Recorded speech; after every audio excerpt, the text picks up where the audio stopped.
মুছে যাক গ্লানি, ঘুচে যাক জরা, অগ্নি স্নানে শুচি হোক ধরা। নিজস্ব সংস্কৃতি ঐতিহ্যের বৈশাখকে এভাবেই ধরাতলে আমন্ত্রণ জানায় বাঙালি। রবির কিরণে হাসি ছড়িয়ে পুরনো বছরের সব গ্লানি, অপ্রাপ্তি, বেদনা ভুলে নব আনন্দে জাগবে আজ পুরো জাতি। আজ পহেলা বৈশাখ, একটি নতুন দিন, একটি নতুন বছরের শুভ সূচনা, শুভ নববর্ষ।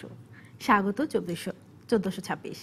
কৃষকের গোলায় ফসল উঠলে সে স্বাচ্ছন্দ্যে জমিদারকে খাজনা দিতে পারবে। জমিদার খাজনা পেলে মোগল সম্রাটের কোষাগারও সবল হবে। তাই সম্রাট আকবরের রাজস্ব মন্ত্রী টোডরমল পয়লা বৈশাখ দিয়ে বাংলা পঞ্জিকা ঠিক করে দিলেন।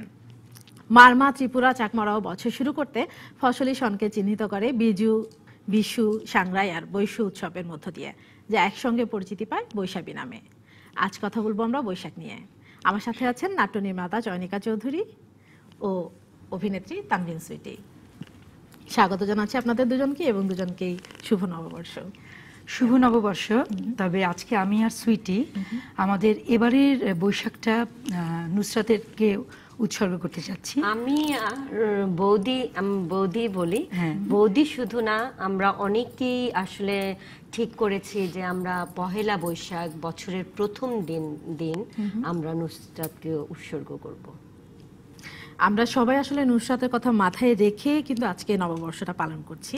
তো আমরা আলোচনায় যাই, শুরু করি আমরা। ফসলি উৎসব হিসেবে নববর্ষটা শুরু ছিল, তো সেখান থেকে ধীরে ধীরে এটা মানে সবার নববর্ষ হলো। আমরা শুভ নববর্ষ বলি এখন, মানে শুভকে আহ্বান জানাই। কতটা আসলে আমরা পাচ্ছি মানে আমাদের ভেতরে শুভত্বকে ধারণ করতে, যেহেতু আমরা নুসরাতের কথা মাত্রই বললাম। আসলে প্রথমে অনেক ধন্যবাদ। আসলে আমরা সবাই পারছি না, কিন্তু পারছি আবার।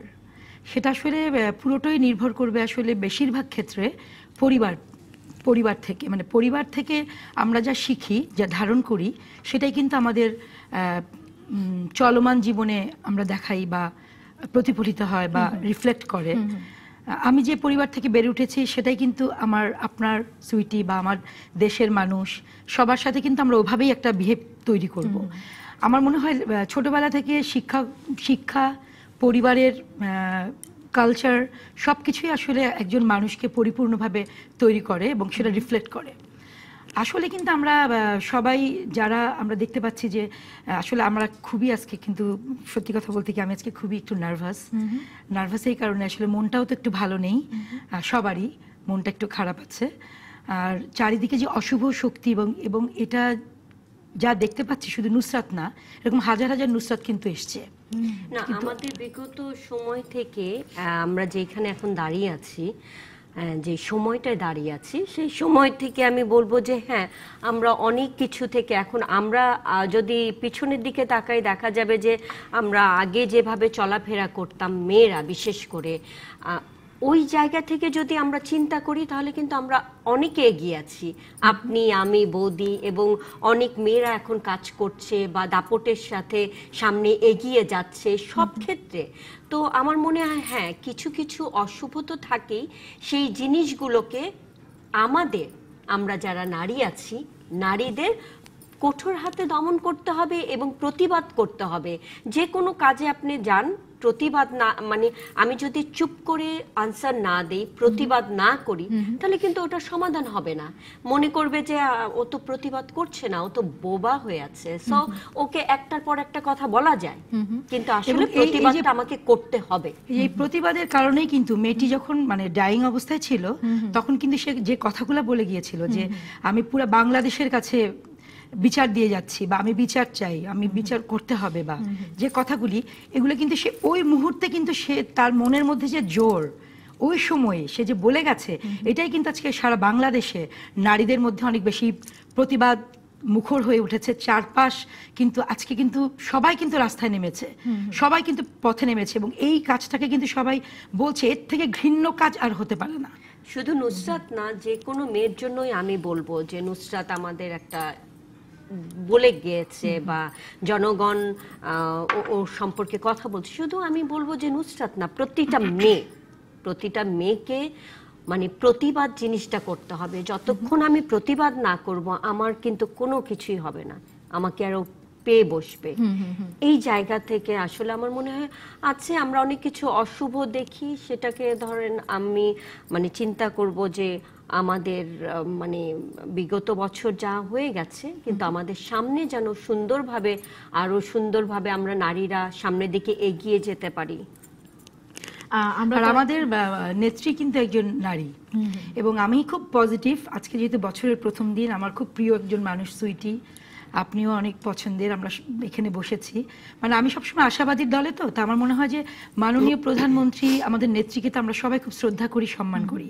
তিনি যে আদেশ দিয়েছেন, যে নির্দেশ দিয়েছেন, আমরা যেহেতু তাকে ভালোবাসি, সম্মান করি, শ্রদ্ধা করি, এবং তিনি আমাদের দেশের একদম পুরা মাথা, তো আমার মনে হয় যে এটার বিচার হবেই। মানে এটা আমরা একদম মনে প্রাণে চাই যে এই বিচারটা অবশ্যই হবে, এবং এর সাথে অন্যান্য এই ধরনের যে ঘটনাগুলো আছে সেগুলোর খুব দ্রুত বিচার হবে, সেটাই নিশ্চয়ই আমরা আশা করি। প্রত্যেকটা ঘটনার বিচার। আমি তো বললাম শুধু নুসরাত না, যে কোনো এই হোক না কেন, সেগুলোর বিচার হওয়া এবং এটার বিচার হলেই, এটার বিচার যদি ফাঁসি হয়, ধরেন ফাঁসি হলে এর পরে কিন্তু এই ঘটনাগুলো ঘটতে চিন্তা হবে। কিন্তু মানে একবার যদি সত্যিকার একটা কঠিন বিচার হয়ে যায়, অপরাধ দ্বিতীয়বার করার আগে চিন্তা করবে। হ্যাঁ, এই জিনিসটা আমি খুবই আশাবাদী। আজকের প্রথম সকালে আমরা এখানে বসেছি, প্রার্থনা করি বছরের প্রথম, খুবই ভালো লাগছে, প্রিয় মানুষকে নিয়ে বসেছি এবং কথা বলছি, এবং প্রার্থনা করি যে বিচারটা জানি বিচারের মতো হয়। সুইটি, আমরা তো বলছি যে সব দুঃখ গ্লানি জরাকে পেছনে ফেলে আমরা এগিয়ে যাব, আমরা কতটা অসাম্প্রদায়িক হতে পেরেছি আপনার কি মনে হয়? আমি যদি মানে একদম ৭১ সালের ওই সময় থেকে চিন্তা করি, এখন এসে চারপাশে তাকালে আপনার কি মনে হয় কি আমরা মানে সাম্প্রদায়িকতা মানে কতটা ঝেড়ে সামনের দিকে এগোতে পারছি? আমার মনে হয় হয়েছে। আপনি যদি, আমি সবসময় পজিটিভ চিন্তা করি। আপনি যদি বলেন যে হয়নি, এটা কিন্তু বলা যাবে না, আমরা হয়েছি। হ্যাঁ, কিছু কিছু ক্ষেত্রে তো আছেই সমস্যা, তাই না? সেই সমস্যাগুলো আমি একটু আগেও বললাম যে আমরা যেখানে ছিলাম সেখানে কিন্তু এখন নেই। আমি হরদম আমি একা হেঁটে যেতে পারছি, আমি রাতে একা বাসায় ফিরতে পারছি। তো সব ক্ষেত্রেই কিন্তু আমরা চেষ্টা করছি। সবকিছুই যদি আমরা নেগেটিভ ভাবে নিই, সেটা ঠিক না। আমাদের ৭১ যদি আপনি বলেন ৭১ বা তার আগে কি ছিল, বা ওই পরিবর্তন কি এখন এসছে নাকি, অবশ্যই এসছে। হ্যাঁ, কিছু সমস্যা থাকে, সেই সমস্যাগুলো আস্তে আস্তে আমার মনে হয় ঠিক হয়ে যাবে। তার জন্য আমাদের একটু সময় দিতে হবে। আচ্ছা, আপনাদের ছোটবেলায় ঈদ কেমন? ঈদ বলছি, মানে ঈদের চেয়ে বেশি ঈদের মতো আনন্দ হচ্ছে আমাদের। আমার তো মনে হয় যখন বের হয়েছি বাসা থেকে, মানে দেখি চারিদিকে মানে মানুষ সেজে গুজে বের হয়েছে। আমরা বলি ধর্ম বর্ণ নির্বিশেষে সব মানুষ রাস্তায়। হ্যাঁ, আচ্ছা, আমি যেটা বলতে চাচ্ছি সেটা হলো ছোটবেলার নববর্ষ। ছোটবেলার নববর্ষটা আসলে অন্যরকম ছিল। যেমন তখন হয়তো একটা জামা পেতাম, আমার মা নিজে সেলাই করে আমাদের জামা পরিয়েছেন, এবং ওটা কিন্তু রেখে দিতাম ভাঁজ করে, এবং বের করে করে একটু পর পর গন্ধ শুকতাম। কি সুন্দর নতুন জামার গন্ধ। জুতাও রেখে দিতাম ওরকম করে, এই জিনিসটা ছিল।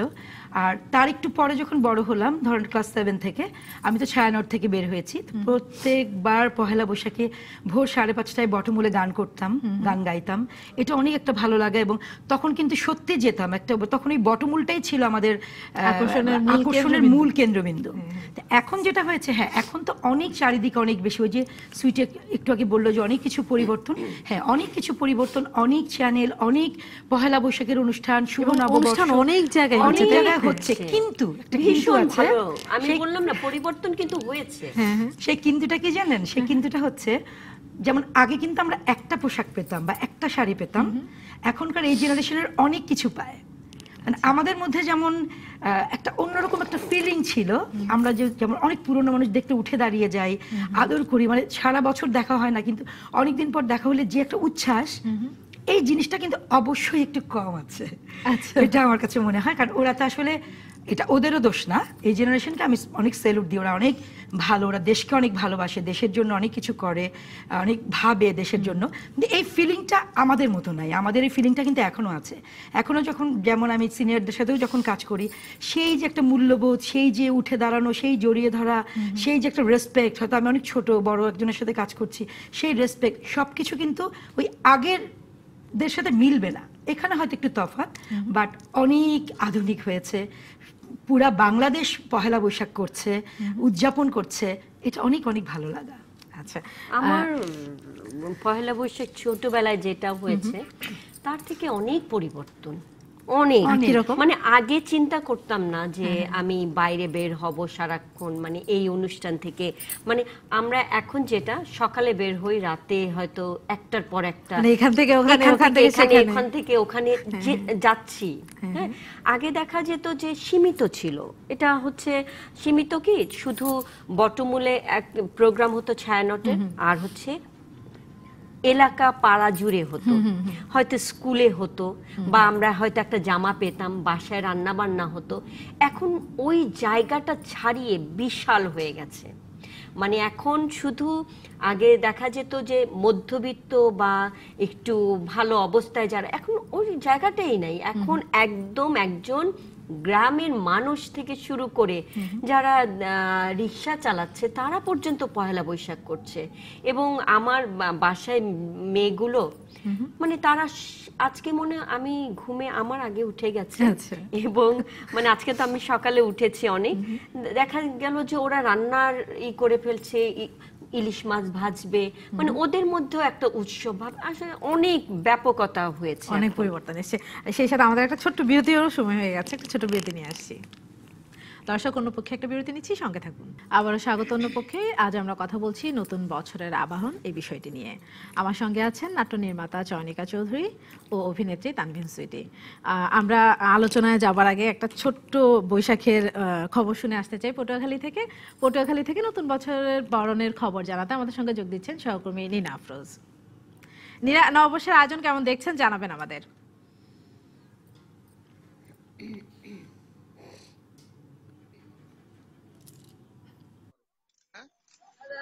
শুভ নববর্ষ ইশরাত। এই মুহূর্তে যারা সাথে আছেন তাদের সবাইকে শুভ নববর্ষ। আমরা আজকে এখানে প্রাণের মেলায় সবাই অংশগ্রহণ করছি।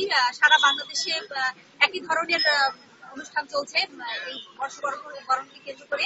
পটুয়াখালীতে সকাল থেকে একই ধরনের প্রোগ্রাম চলছে। আমি এই মুহূর্তে দাঁড়ানো আছি একটি সড়কে। সেই সড়কটি সুসজ্জিত করা হয়েছে, প্রায় 1 কিলোমিটার দীর্ঘ রাস্তা আঁকড়া করা হয়েছে পটুয়াখালী জেলা চেম্বার অফ কমার্সের সৌজন্যে। আমাদের সাথে আছেন জেলার সুযোগ্য মেয়র, তার সাথে কথা বলবো। তিনি এই রাস্তাটির কাজ সৌজন্য করেছেন, তার অনুভূতিটা কি? আসলে জানেন যে গতবারও আমরা চেম্বার অফ কমার্সের ব্যানারে আলপনা করেছি, এবং এবছর আমি চেম্বার অফ কমার্সের সভাপতি প্লাস আমাদের পুরো অন্ধকারাচ্ছন্ন যে দিকগুলো আছে সেই দিক থেকে আলোকিত পরিবেশে আনা এবং আমাদের সমাজকে নেশামুক্ত রাখা।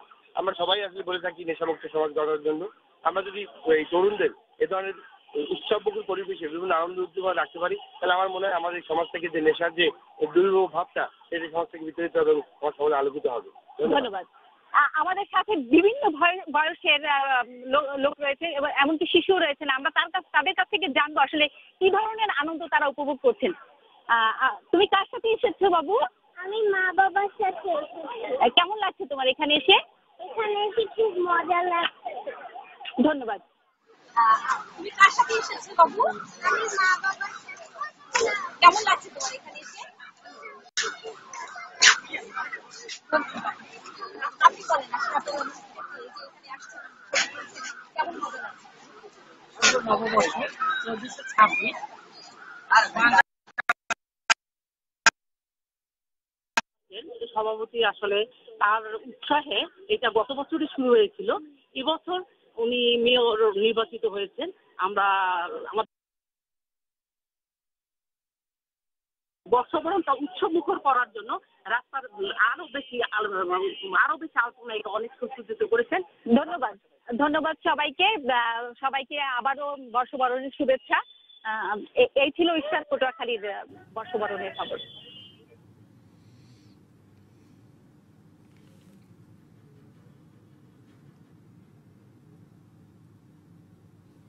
ধন্যবাদ নীনা আফরোজ। আমরা ফিরছি আবার অন্য পক্ষের আয়োজনে। আচ্ছা, আমি একটা কথা মাঝখানে বলতে যাচ্ছিলাম। ওর কথা তো শুনলাম, ওই যে নববর্ষ নিয়েও খুব সুন্দর করে বললো। চারিদিকে এত কিছু, আমরা সকাল থেকে রাত পর্যন্ত অনেক প্রোগ্রামে যাচ্ছি বা যাই হোক। এই যে একটু আগে পটুয়াখালীর একটা প্রোগ্রাম দেখলাম। আমাদের ঢাকার মতোই তো, মানে ঢাকার বাইরেও সবাই এরকম উদযাপন করছে। তবে একটা জিনিস আমি মেনটেন করি, প্রথমে আমি একটা বলেছিলাম ফ্যামিলির কথা। যেমন ধরুন সকালবেলা কিন্তু আমি রান্না করে এসেছি। আমি জানি না, আমার মার থেকে আমি শিখেছি আমার থেকে আমার বাচ্চা শিখবে কিনা জানি না, বা আমার ছেলেমেয়েরা পরের জেনারেশন পাবে কিনা আমি আসলে তাও জানি না, হয়তো হারিয়েই যাবে। তারপরে যতটুকু আমার মনে হয়েছে যে উৎসব, বাড়িতে বছরের প্রথম দিন একটু ভালো রান্না হবে, সবাই মিলে এক টেবিলে খাবো, এই জিনিসটা আমি এখন পর্যন্ত মেনটেন করে এসেছি। মানে আমার মনে হয় আমরা যতই বাইরে যাই, মানে ফ্যামিলির একটু সময় একসাথে বসে খাওয়া, একটু গল্প করা, এই জিনিসটা আসলে পরিবারের প্রত্যেকের আসলে মানে মাথায় থাকা উচিত। অনেক সময় দেখা যায় ফ্যামিলি বের হয়ে গেল, সেটা অন্য কথা। যেমন এখানে আমি চলে এসেছি, আমার বাসায় কিন্তু আর অন্য 3 জন আছে, বা আমার মা বাবা আছে। তা আমি চেষ্টা করি যে বছরের প্রথম দিন জানি সব প্রোগ্রামগুলোতে টাচ করেও জানি ফ্যামিলিতে একটু বসে একবেলা একসাথে খাই, তারপর একটু মা বাবার কাছে যাই, বা আমার ননাসরা আছে তাদের কাছে যাই। মানে ওদের হয়তো ইচ্ছা করে না, ওদের হয়তো ফ্রেন্ড থাকে, কিন্তু আমি বলি যে না, এটা করতে হয়। মানে আমার মনে হয় যে এভাবে যদি আমি বলি হয়তো ওর মাথায় থাকবে।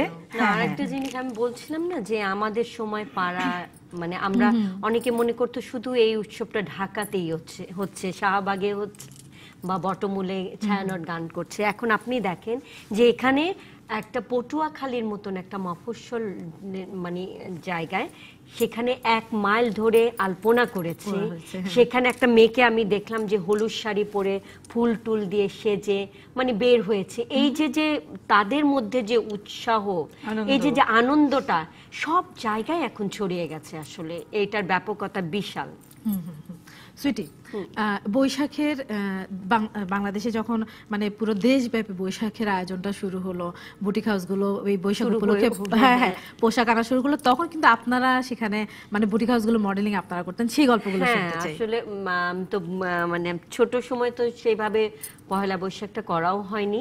যখন আমি মাত্র শুরু করেছি, আমার মডেলিং দিয়ে তো শুরু করলাম, তো তখন দেখলাম নানান রকম মানে বুটিক্স গুলো আসতে শুরু করলো, এবং তাদের দেখা যেত যে পহেলা বৈশাখের আগে তাদের কাপড় পরছি, সেটা আর এক ধরনের মানে বৈশাখ আসার আগেই মনে হতো বৈশাখ চলে এসেছে।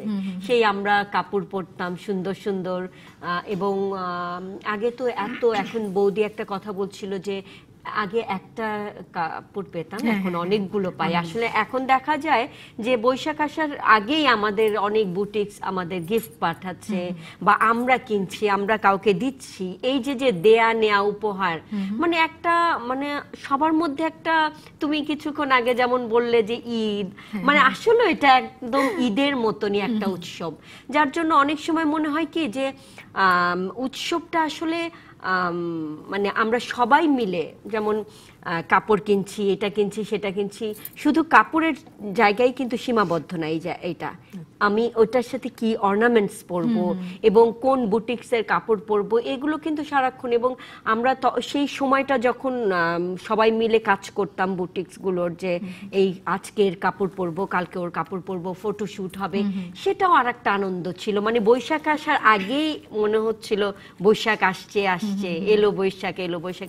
এবং তখন একটা বিজ্ঞাপন হয়েছিল মনে, মেলায় যাই রে, মেলায় যাই রে, মানে এখন পর্যন্ত আমার মনে হয় যে ওই বেস্ট গান আমার বিজ্ঞাপনটা। মেলায় যেতেন কিনা? মেলায় হ্যাঁ, অনেক ছোটবেলায় তো যেতাম, বড় হয়ে ওরকম করে যাইনি। কিন্তু আমি খুব গিয়েছি মেলায়, এবং চরকি ছিল একটা, চরকিটা আমি উঠতে পারতাম না, আমার খুব মানে ভার্টিগোর জন্য মনে হয় অনেক মজা ছিল, কিন্তু খুবই মজা ছিল। মানে উঠতাম, মানে যখন নামতাম না তখন মনে হচ্ছে পড়ে যাবো, এরকম একটা ফিলিং। আর আমার ছেলেমেয়েরাও যেত, কিন্তু ছোটবেলায় আমরা নিয়ে যেতাম, ওরা বাতাসা, কদমা, তারপর আরো কি কি সব কিনতো। তারপর ওই যে একটা ছিল খেলনা, ওই যে বেলুন ফুটানোর, ওইটা ছোটবেলায় আমারও খুব ফেভারিট ছিল। বাবার সাথে যেতাম তখন, বাবাই বেশি নিয়ে যেত। এটা আমার ছেলের খুব, এবং ওর একটাও, এবং যিনি বেলুনের ওখানে থাকতেন সে খুব রাগ হয়ে যেত, কারণ আমার ছেলের একটাও বেলুন মানে মিস হতো না। ওর সব মানে সব কটাও ফুটাতো। খুব এনজয় করতাম মেলা। আর একটা জিনিস, আর একটা ছোট্ট জিনিস খুব মজার কথা মনে পড়ে গেল, এই যে পহেলা বৈশাখের আগে আমাদের কিন্তু সমস্ত ঝুল টুল ঝাড়া, ফ্যান পরিষ্কার করা, মানে একটা নতুন চাদর, একদম সবকিছু, এটা ছোটবেলা থেকে দেখে এসেছি। এবং ফুল আনা, বৌদি তোমার কি মনে আছে আমরা কিন্তু বের হতাম যে ফুল নিয়ে আসবো, তখন তো আর বের হলে দোকান টোকান কিছু ছিল না, কম ছিল। তো আমরা বের হতাম, কারো বাসায় ফুলের গাছ থাকলে ফুল নিয়ে এসে ওই ফুলদানিটা সাজাবো। বেশিরভাগ সময় কিন্তু চুরি করতে হতো, তখন তো অনুমতি পাওয়া যেত। এবং আমার মনে আছে মেলায় যেতাম এবং মেলায় ওই চরকিটা মানে আসলে যখন যেটার মানে এখন মনে হয় ওই চরকিটাই বেস্ট ছিল। আর এখন আমরা ওই চরকির জায়গায় হয়তো অনেক বড় চরকি দেখছি, অনেক দেশে ঘুরতে যাচ্ছি, কিন্তু ওইটা কিন্তু ওই মানে ওই ফিলিংসটা কিন্তু ভোলার আসে না, মতো না। একদম।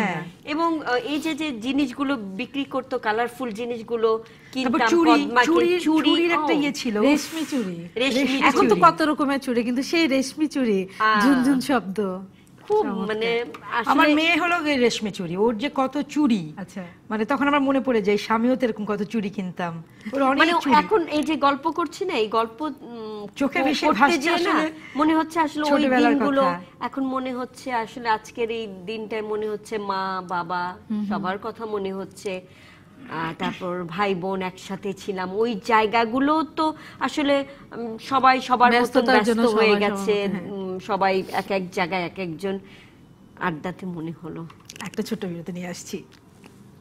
দর্শক, অন্য পক্ষে আরো একটা বিরতি নিচ্ছি, সঙ্গে থাকুন। আবারও স্বাগত অন্য পক্ষে। আজ আমরা কথা বলছি নতুন বছরের আবাহন নিয়ে। আমার সঙ্গে আছেন নাট্য নির্মাতা চয়নিকা চৌধুরী ও অভিনেত্রী তানভিন সুইটি। চয়নিকা চৌধুরী, বিনোদন জগৎ নিয়ে একটু কথা বলতে চাই, যেহেতু আপনারা দুজনেই বিনোদন জগতের মানুষ। ঈদ উপলক্ষে তো বিশাল একটা আয়োজন থাকে, পয়লা বৈশাখ নিয়ে কিছু থাকে কিনা সেরকম? পহেলা বৈশাখ নিয়ে আসলে বিশাল আয়োজন থাকে না, কিন্তু এখন তো পহেলা বৈশাখ নিয়ে পহেলা বৈশাখের দিন সব চ্যানেলে নাটক যাবে। এখন তো আবার নতুন একটা ইয়ে চালু হয়েছে, সেটা হলো ইউটিউবে জন্য অনেক নির্মাতারা কাজ করে, ওয়েব সিরিজ করে। সেটা পহেলা বৈশাখেও আমি দেখেছি ফেসবুকে যে অনেকে রিলিজ হচ্ছে, হয় কিন্তু হয়তো এত বড় আকারে হয় না, ঈদের মতো বড় আকারে হচ্ছে হয়তো না। ভবিষ্যতে কিন্তু হবে। হওয়া উচিত হয়তো না ভবিষ্যতে বলা হবে। আমার মনে হয় হবে। এখন যেমন ঈদে আমাদের 7 দিন 10 দিন কাজ হচ্ছে, দেখাচ্ছে প্রত্যেকটা একদম ঈদকে টার্গেট করে 7 দিনের পর ধারাবাহিক হচ্ছে, একদম একেবারে। ধারাবাহিক হচ্ছে। আমার মনে হয় সামনের বছরই দেখবেন যে হচ্ছে। হ্যাঁ, এবার যেমন পহেলা বৈশাখে যেমন হচ্ছে, এবার যেটা দেখলাম চৈত্র সংক্রান্তির দিনও কিন্তু নাটক হয়েছে, দারুণ। মানে স্পেশাল ড্রামা আমি দেখলাম প্রোমো। এটা হলে হয় কি আমাদের 2 দিন তো হয়ে শিল্পীদের গেল। জন্য ভালো, নির্মাতাদের জন্য সবার সবার জন্যই জন্যই ভালো। আমাদের সংস্কৃতির জন্য হ্যাঁ, এবং দর্শক দেখতে পাচ্ছে, সুন্দর নাটক দেখতে পাচ্ছে, জানতে পারছে অনেক কিছু। তো আমার মনে হয় হবে। সুইটি, এখন কি নিয়ে ব্যস্ত আছেন, কি করছেন? আমি থিয়েটার নিয়ে ব্যস্ত আছি, বেশিরভাগ সময় থিয়েটারে কাজ করছি এখন রেগুলার। আর হচ্ছে নাটক একদমই কম করি।